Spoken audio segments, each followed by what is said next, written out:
Hey guys, welcome back to my channel. To everyone who's new here, everyone who's recently subscribed, just a massive thank you for giving me a chance. Really want to apologise for the state of me tonight. As you're aware, if you're watching from England, we're all aware how incredibly hot it's been for the past couple of days. Our homes are not designed for this heat. They are designed to trap heat in. So at the moment, it feels like 50,000 degrees inside. You could probably tell by the redness of my face, and that's not just a blush. Like, it is everywhere at the moment. Um, but anyway, so just a massive thank you. Um, Tonight's case, we're going to be looking at trials by media, or influences by media, shall I say, sorry. What I mean by that is, if you're aware of my Stuart Harlan video, also there's a couple of other videos that I've done about this topic. Very famous case is obviously the James Bulger case, and they tried to say that the two boys, so Robert Thompson and John Venables, they were influenced by certain films. The Columbine shooting, they said that was influenced by certain films and music. I wanted to look at what children were reading back in Victorian London. And this is where this story comes from. So tonight we're going to be looking at the case of Robert Coombes. So Robert Coombes, who was he? So he was born as Robert Allen Coombes in Bethnal Green on the 6th of January 1882. And his parents were Robert and Emily.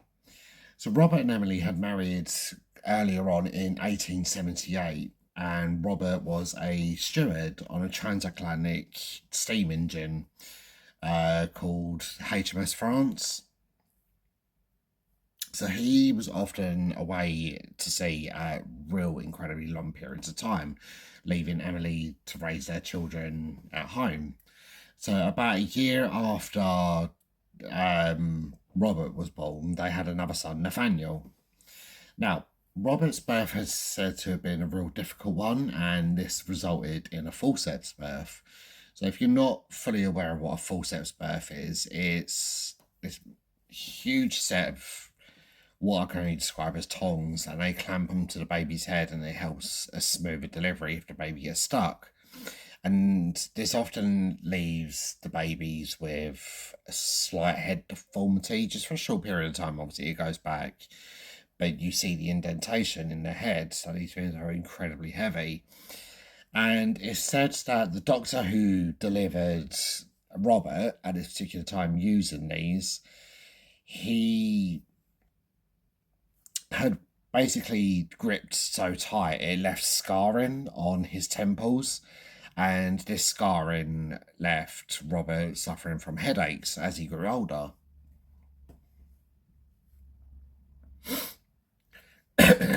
So he was baptized in April 1882, but he was baptized under the surname Allen, so he was baptized as Robert Allen Allen. And Allen was actually his mother's name. So, like I said, in 1883, they had a second son named Nathaniel George. And Robert's headaches, they were particularly noticeable around the age of 3. And Emily took him to a doctor. And the doctor basically told her never to hit him around the head if he was naughty. In 1885, the family, they moved to Liverpool, and Robert Senior stayed there until 1892. And this was so Emily and her boys, they only stayed in Liverpool for a short while before coming back to London. But Robert Senior, he stayed behind quite a bit more time.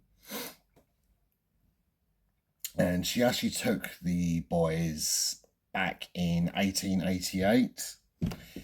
Now, when he had gone back to London, Robert became fascinated, and he became really aware of the Jack the Ripper murders, despite him only being, what, 5, 6 years old at this point. And it was during his reading of the Jack the Ripper murders that he became interested in things called penny dreadfuls. Now, penny dreadfuls, these were short stories that were actually sold for 1p, hence the name Penny Dreadful. And these involve characters like Sweeney Todd, Dick Turpin, and Varney the Vampire. And Emily was said to have not really been worried about this. It wasn't anything that she discouraged. And on he went, and he became really engrossed in these short stories about these quite often violent characters. So Robert Senior, he rejoins his family not long after this, back into London, and they moved to Plaistow. And the boys attended a school called Grange Road, and they later moved around to 3 other schools around this area. So Robert, he was described as exceptionally clever, but the teachers noticed that he was frequently truanting. And this was particularly noticeable around September of 1884 until March of 1885, where the headmaster, 1894, sorry. And the headmaster was told his absence was due to Robert Senior's sea voyages, as at this particular time he had gone to New York. Now, back in the Victorian era, the school leaving age was around 11 years old. Then after leaving school in 1895, Robert Senior worked in a dockyard. Now, at this time, he was noted to have been making journeys alone. Robert Jr., he began working in a dockyard. And at this time, he was also noted to have been making journeys alone to Chelmsford. And this was to attend the trial of a murderer named James Cannon Reid.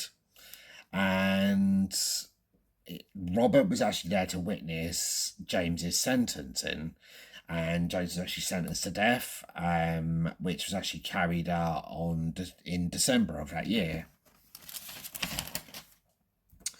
I haven't actually looked into the case of James. It's something I'm probably going to look into, but I'm not actually fully aware of his story.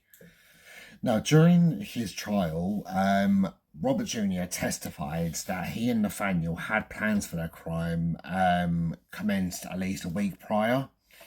So a week before carrying out the crime that we're going to be talking about, Robert had actually bought a knife for 5p. Bearing in mind he was 11 years old at this time. And this shop was on Barking Road, and he hid this knife in a dustbin around the back of the house and then moved it to an unused chimney inside the house. On Friday the 5th of June that year, Robert Senior, he basically leaves for work. He gives Emily quite a lot of cash, and this was to basically fund and help with the household bills and food and everything while he was going to be gone. On the 7th of June, which was a Sunday, now Nathaniel had been playing up quite badly, and Emily was said to have been really depressed during this weekend, and she was tired. It was said to have been incredibly hot at that point. And with Nathaniel still playing up by the evening, Emily had smacked him, and shortly she then got into bed. So Nathaniel then goes to see Robert and said that he wanted to kill her. And bear in mind, this could just been one of them things, when someone does something you don't like, we've all done it, we're all guilty of it, we've all said that we want someone to die, even though we don't mean it, we just say it in the heat of the moment. I'm certainly guilty of that. But it's actually saying it and doing it are two completely different things. Robert takes this really seriously. So in the early hours of the Monday morning, Robert, he basically gets up. So he actually slept in the same room as his mum. Now he got hold of the knife and he creeps up to his mother's bed. On his way back, he also picks up a truncheon, and he then strikes Emily with the truncheon twice around the head, and then he stabs her in the heart twice. He leaves the room and he goes back to sleep. He wakes up again around 8:30 in the morning. He wakes Nathaniel up, and while they're having breakfast, he basically just tells Nathaniel what he's done to Emily, what he's done to their mother.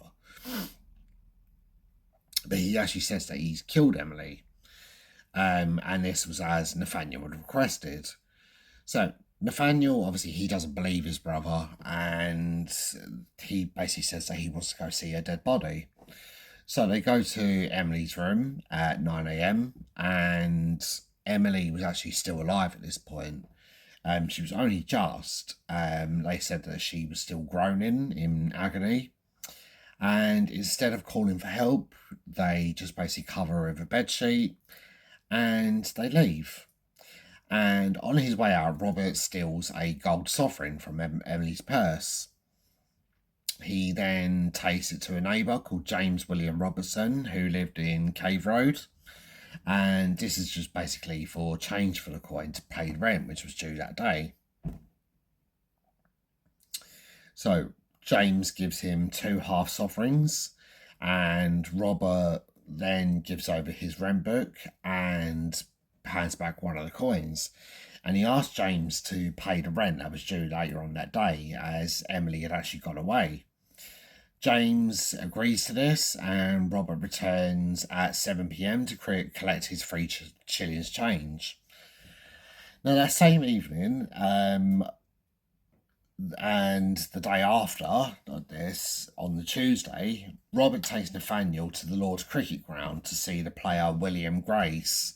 He was playing as part of the Golden Summer Centuries cricket. He was quite a big player at this particular time. On the Tuesday evening, Robert goes back into Emily's room. So he now notices that obviously Emily has died.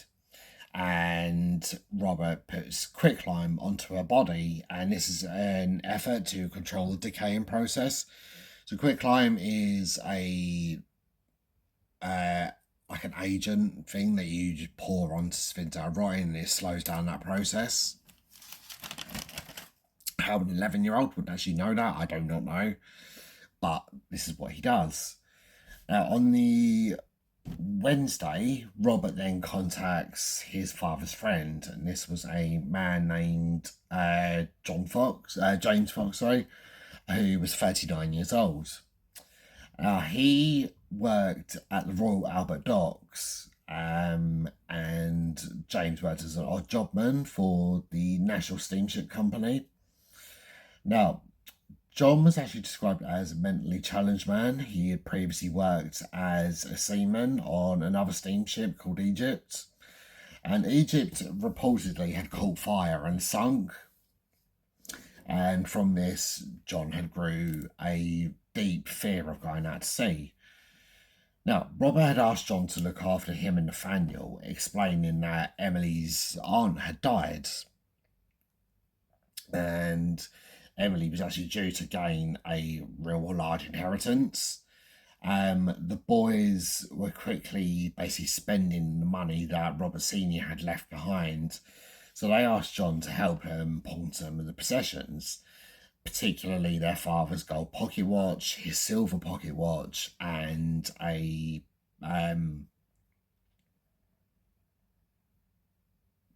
mandolin. Sorry, I couldn't get my word out then. So they take the gold pocket watch to a pawn shop on Commercial Road in Poplar. John signs the paperwork claiming to be Robert Sr., and he was paid 10 shillings. He then goes to another shop 10 doors down to where he sells a silver pocket watch, and then he goes to a third in Plaistow where he pawns the mandolin. So John then stays with the boys, where they all slept in the living room. Now, the rest of the week, they were said to have played cricket in the yard and played games during nightfall. And this was only the only exception to this was on the Friday evening when the boys went to Stratford Theatre and John actually stayed in the house alone. On the 13th, which was a Saturday, John goes to the steamship company to pick up some money for medication for Emily.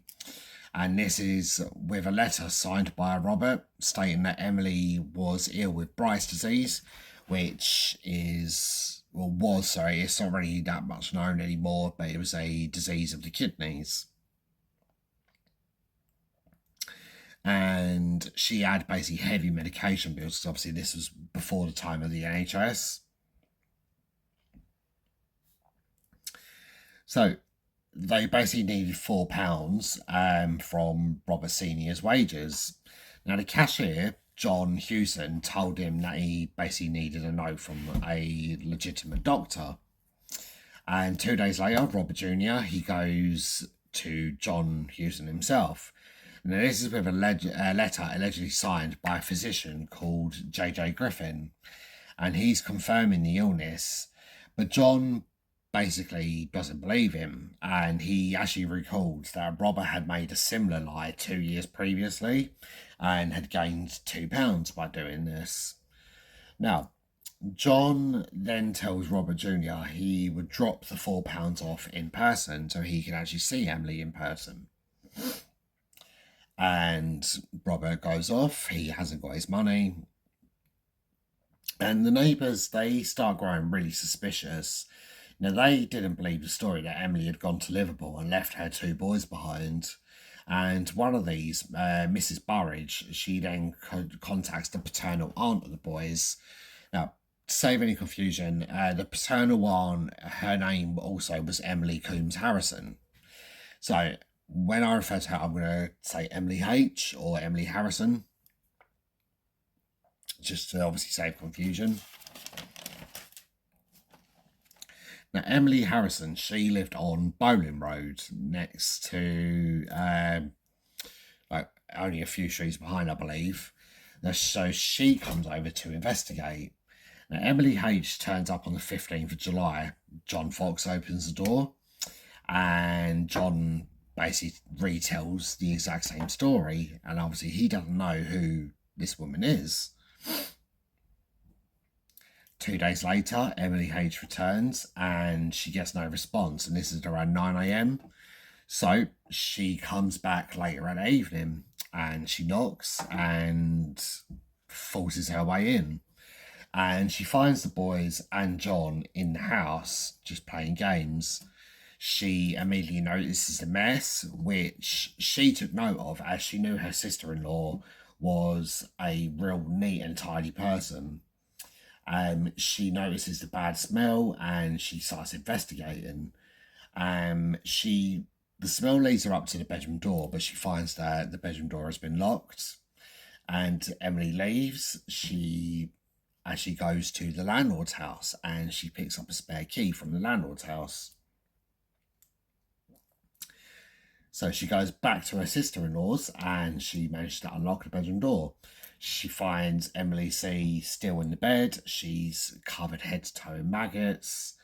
And the neighbours said that they had basically noticed a heavy presence of flies around, but they just put it down to because nearby there was a market garden and the garden had been spreading manure, and it hadn't helped with the weather being really hot at this particular point. Now, Mrs. Burridge then, she had been inside the house with Emily. She left and tells her husband to basically call the police. So he returned at 10 to 2 p.m. with a constable, Robert Thwart. And during the wait, Nathaniel actually panics and he escapes through the window. He doesn't run, he doesn't get caught for quite some considerable time after this. So eventually more police arrive with Sergeant Henry Belch. He's taken a statement from John Fox. And after this, John Fox and Robert are both arrested. And they're taken to a custody in West Ham. He then goes back to remove Emily C's body. And he describes that her head was the most and horribly decomposed. The sheets were saturated with dried blood. The knife that was used to kill her was still on the floor, covered in blood. He's then joined by Sergeant Charles Orpwood, who begins detailing the scene with Inspector George Gilbert. Now, they find Robert Jr.'s blood-stained flannel shirt in the bedroom. They note that the bedroom had been ransacked, the drawers had been emptied all over the floor, and this was basically when Robert was looking for valuables to sell to fund his life from now on, as he believed it. Also found was a letter addressed to Robert Sr. from Robert Jr. And this letter, basically, he wasn't apologising for the murder. He basically concocted a story about Emily injuring her hand and was unable to write. She was asking for money to be sent over to cover bills. And next to this was an advert Robert had written to a local newspaper. Now, in this advert, he was actually seeking for a loan of £30. Now, this was to be paid back monthly at £6 a time. The rent book was also present, and this showed the 7-shilling payment made on the day Emily had died. Now, Robert was held in custody until the 18th of July, when he was then moved to Holloway Prison. Now, if that sounds familiar, obviously Holloway was one of the biggest and oldest women's prisons in the UK. But previous to it being a women's prison, it was actually designed to hold men. And what happened was, around this particular time, and not long after, they began an influx of female criminals. Most noticeable was the suffragette movement. A lot more women were being arrested and they were being put into this prison. And this is basically when Holloway started becoming a women's prison. So he sent Holloway to await his trial. Now, George Walker, who was the medical advisor, examined Robert on the 10th of August. And on professional advice, Robert was placed into a padded cell. Robert had told Dr. Walker that he basically had voices in his head telling him to kill his mum, but he also had an irresistible impulse to kill her. Now, Dr. Walker noticed that Robert's eye, or both of his eyes, would frequently wander during his headaches. He took note of the scars from the forceps birth, and he noted that Robert seemed really excited about the trial. He viewed it with glee, and the only time he ever showed any emotion was when he spoke about his cats and the fact that he missed his mandolin. So the trial actually begins on the Old Bailey on the 9th of September 1895, and the jury were instructed to focus on Robert's mental health. So obviously this is a complete different time that we're talking about. Mental health wasn't as widely discussed as it would be today, but they are taking note of this. But notice some of the language. I believe they were trying to try Robert as an adult rather than an 11-year-old child, despite the laws at the time. Obviously, understandably, Dolar Inca Pax, which basically meant a child under the age of 14 was incapable of acts of violence and particularly murder. So the prosecution was led by the top two barristers of the time, as this was Horace Avery and Guy Stevenson, and a letter that was addressed to a neighbour called Mr. Shaw. This was read out in court saying, "Dear Mr. Shaw, I received your letter last Tuesday. I think I will get hung, but I don't care, as long as I get a good breakfast beforehand. If they do not hang me, I think I will commit suicide. That will do just as well. I will strangle myself. I hope you will be there. I think they will sentence me to die. If they do, I will call all the witnesses liars. I remain yours affectionately, R.A. Coombes.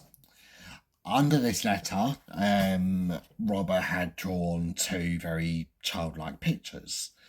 One of these was a schoolboy being pushed towards a scaffold, and another of the same schoolboy labelled as himself, actually on the scaffold, with a speech bubble basically saying goodbye.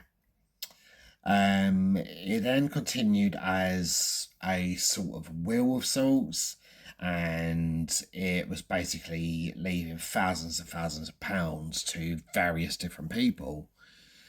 Now, the family doctor, John Griffin, he testified of Robert's headache history, but he said that there was no evidence to suggest a history of insanity, but Emily was noted to have been very nervous and very hysterical at times. The courts debated the nature of insanity and the understanding of right and wrong, especially in children. They stated that the purchase of the knife clearly indicated premeditation, but they also argued that it could have been done during a period of mania. It was said that they found it simpler to declare Robert either insane or temporarily insane, and the medical evidence concluded finally that he was sane, but he lacked any moral understanding. Now, eventually, this changed, and they settled that Robert was a maniac with lucid periods, and he was under the influence of pernicious literature. So they obviously understood and found out about his love of the Penny Dreadful books, and obviously his fascination with the Jack the Ripper crimes. So Robert, he's then found guilty. He's sentenced to an indefinite period and to spend this in Broadmoor Hospital, and he was his youngest patient in history. Now, during the trial, Nathaniel had actually since been found, and he was also brought forward in the trial along with John Fox. Both of them, eventually, they were found not guilty of any part of the crime. So during Robert's imprisonment, Nathaniel actually emigrated to Australia.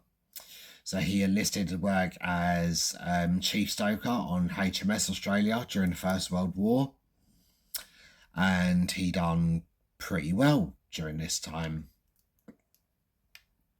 Now, Robert ended up serving 17 years in Broadmoor, and he was released in 1912, aged 30. And in 1914, so at the start of the First World War, he actually emigrated himself to Australia to join Nathaniel. He enlisted in the army, where he was actually awarded a medal for bravery in 1916 after serving as a stretcher bearer during the Gallipoli campaign. And after the war, they both settled. I couldn't find any further information about Nathaniel. What I do know is that Robert never ever married. He settled later in Newcastle in New South Wales. And despite the fact that he never married, he went on to live on a farm, and he adopted a boy. And everything that Robert had worked for at this particular point all went to his adopted son. So Robert actually died in May of 1949, aged 67. I couldn't find any cause of death. What I do know is that he was buried in Coffs Harbour Historic Cemetery, and this is also in New South Wales.